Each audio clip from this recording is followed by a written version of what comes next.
Pag-usapan po natin ngayon itong mga bayarang DDS vlogger mo.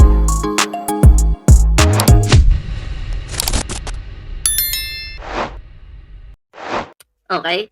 So, pakinggan po natin yung sasabihin ni Boy Mukbang dito. Boy Mukbang. Kilala nyo na yan kung sino yan. Kung gawin ng Hungary na baliwalain ang ICC, kung kaya pong gawin ng Hungary na baliwalain ang ICC, sana po dumating ang panahon ng ating inang bayan ay proteksyonan po. Isipin niyo po, si Netanyahu ay hindi po yan Hungarian. Sana po dumating ang panahon na maproteksyonan din po natin yung mga kababayan natin na inaakasuhan ng ICC. Alam mo, Bobong Ruben Padilla, sana rin proteksyonan mo yung mga kababayan natin, yung mga kapamilya, mga kapwa natin Pilipino na namatayan ng mga anak, papa, nanay sa panahon ni Digong, yung mga pinagpapatay ni Digong. Sana naman proteksyonan mo din sila at ipagtanggol mo sila. Ha? Paano mananalo yan? Isa sa sarili niya, di nga bumoto sa kanya. Diba? Padilla, mag-isip ka. Wag kang napakabobo mo naman. Mas po proteksyonan mo pa yung mga pamilya kriminal. Oh. Mas po proteksyonan mo pa yung pamilyang kriminal. Ruben Padilla, ha? Kumpara sa mga taong totoo or mga naapi na mga mahihirap. Ang kapal talaga ng mukha nito, ha? Grabe. Tuloy natin. Last to interpolate is Senator Robin Hood Padilla. I move that he be recognized. The good gentleman from Camarines Norte and BARM is recognized para interpellate ang sponsor sa budget ng Department of Justice. Maraming salamat Senator po Padilla. bilang Pangulo at sa ating pinunong mayorya. Maiksi lang po ito. Pwede po bang makasagot ang ating sponsor sa Opo, ilang malaking katanungan? karangalan po para sa aking na masagot ko po yung inyong mga katanungan. Maraming salamat po. Kanina po, narinig ko po ang ating mahal na kasama, Senador Ano yun? Risa Hontiveros, sa kanya pong pahayag. Kaya lang tumayo yan dyan. Buboses lang yan. Yan yung boses ng mga DDS. Ha? Boses ng mga DDS dyan sa Senado. Kung may matitira man pong DDS senators, si Ruben Padilla po yun. Kasi yung iba matindi. May mga may mga kaso di ba? Sangkot sa flood control Pero si Ruben Padilla, kung may matitira man tanga, siya po yun dyan, matitira sa Senado. Ayan, sa mga bagong pasok dito, huwag kalimutan mag-like, share, subscribe. Ayan, para naman po maging updated kayo sa lahat ng mga uploads natin. Tuloy. Patungkol po sa naging desisyon kay dating Mayor, Alice Guo. Gusto ko lang pong malaman kung magkakaroon po Ang ba... sabi niya dito, basahin natin. Criminal din kasi si Hudlom. Kaya kinakampihan niya mga kriminal. Kinakampihan niya mga kriminal. At shoutout dito kay Dems 1989. Alam mo boy, maawa ka sa sarili mo. Huwag kang tatanga-tanga, huwag kang maging inutil, huwag kang bobo ha. Kasi dito sa akin, ang mga bobong pumapasok ay tinuturuan ko ng leksyon.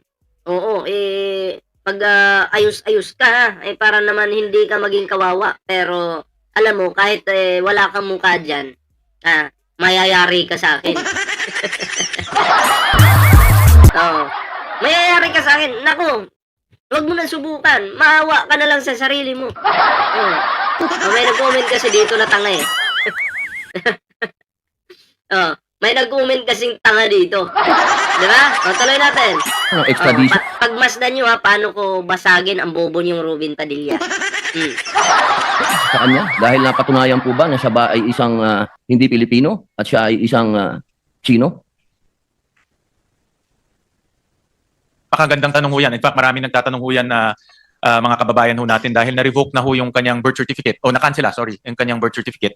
Na-revoke na rin yung kanyang passport. Hindi na ho siya Pilipino. Pero meron ho siyang kaso dito sa atin. Kahapon lumabas nga ho yung qualified human trafficking sentence ho niya. Kaya dito niya isa-serve yung sentence niya. No? Pero dahil yung sentence niya ay lifetime. No? So, ibig sabihin, panghabang buhay ho siya dito. Basta-basahin muna natin to. Pag mayaman ka, protektado ka ni Ruben. Parang si Dugong din. Yan. Gusto niya, mayayaman lang kahit kriminal. Basta't mayaman ka alyado. Sabi ko nga po sa inyo, ganyang katanga yan. Tanga. T-A-T-A-N-G-A. Tanga. Diba? Bobo. Alam nyo rin yun. Anong spelling nun? Na napili. Pero hindi ho siya Pilipino in that case. Wala pong Practusa de la Cruz, shoutout po pag-asa. Dahil ako po nung nangulungan, marami na po akong nakasama ng mga foreigner. Opo, meron po dyan ay kaso din ay habang buhay. Opo, pero inaayos po nung embassy nila hanggang sa dumating ng mga panahon na padala din sa kanilang bansa. Yan po ba final na po yan na hindi talaga maipapadala?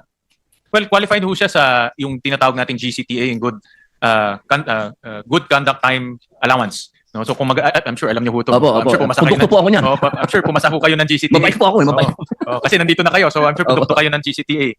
So Baka nga qualified nandito rin pa siya. yung mga parole officer ko Baka nandito pa. At least alam nila na good conduct ho talaga pinapakita nyo.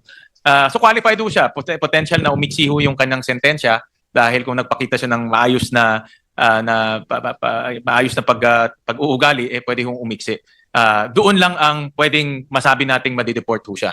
No? Okay. At that time. So kailangan po siyang mag-serve ng time. Yes, kailangan ho mag-serve dito sa ating bansa. No? Opo. Kasi dito po nangyari yung krimen.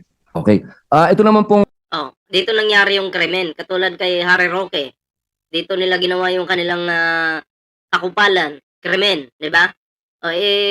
Dapat talaga dito sila managot sa ating bansa. Kasi kung si Harry Roque lang sana, na-filean din ni Trillanes kasama sa ICC noon, malamang sa malamang, kasama yan doon, di ba? Makukulong yan, mabubulok.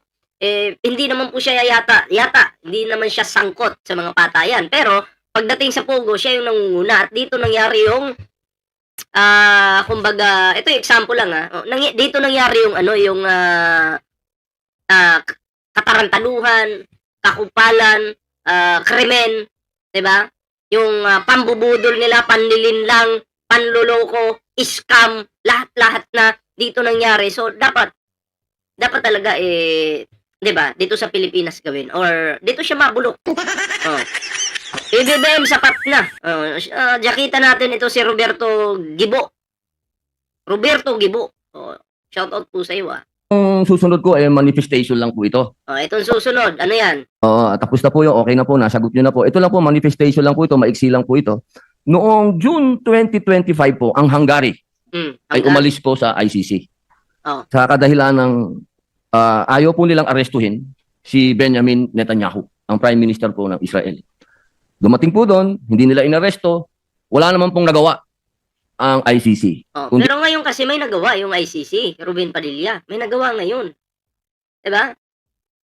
President, binaboy nyo Sa totoo lang, naniniwala po ako na kayang pigilan ni PBBM yung ICC na wag nang hulihin si Digong. Pero dahil nga binastos nyo siya, binaboy nyo siya, wala na. Wala nang ginawa yung Pangulo. Pinayaan na lang. Diba? Total, ang dahilan naman siguro ng Pangulo, tangina binababoy niyo ako Diba? Inaakusahan niyo ako ng kung ano-ano, tapos ngayon, ina-expect niyo na pipigilan ko ito. Wow Hindi magreklamo sa EU, ba't ginawa yun ng Hungary, gano'n. Sa akin pong manifestasyon, kung kaya pong gawin ng Hungary na baliwalain ang ICC, sana po dumating ang panahon ng ating inang bayan, ay proteksyonan po. Isipin niyo po, si Netanyahu ay hindi po yan Hungarian. Para sa akin ngayon, kasi hindi na tayo miyembro ng ICC, wala na sigurong ganun. Pero kasi, uulitin ko na naman, si Digo nga kasi, nasampahan ng kaso ni Trillanes noong miyembro pa tayo. Kaya doon siya nadali. Diba? Yan sila Albayalde, yan, kasama yung mga yan. Sila Bato, sila Bongo, yan, magkakasama yung mga yan, di ba? Pero ngayon, dahil wala na tayong jurisdiction sa ICC, so, mukhang malabo na nga yun. Kasi wala nang jurisdiction di ba? Pero yung mga inabutan noong panahon na sila ay nasampahan ng kaso, madadali talaga yung mga yun. Sana po dumating ang panahon na maproteksyonan din po natin yung mga kababayan natin na inaakasuhan ng ICC. Wala naman po akong tanong, manifestation lang po yun. Yan Ruben Padilla, makinig ka. Sana din mabuksan yung isipan mo na proteksyonan mo naman, pagtanggol mo naman yung mga taong pinapatay ng amo mong si Digong. Proteksyonan mo. Pagtanggol mo rin.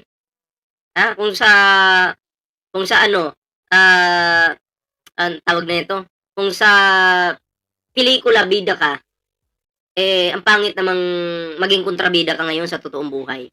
Ngayon, kung hindi mo kayang, hindi mo kayang, mga nanonood sa akin ngayon, kung hindi mo kayang proteksyonan yung mga tao na pinag-aapi mo, ng amo mo, sa panahon ni Digong, ay walang manonood ng pelikula mong Bad Boy 3.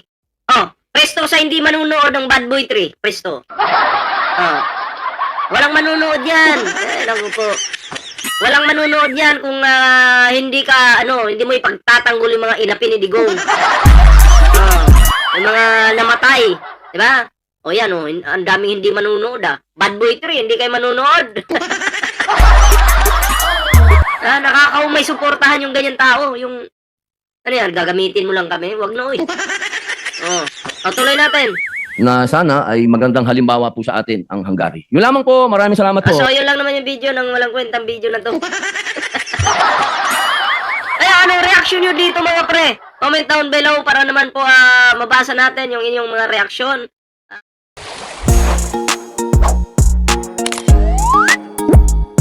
Pag-usapan po natin ngayon itong mga bayarang DDS vlogger mo.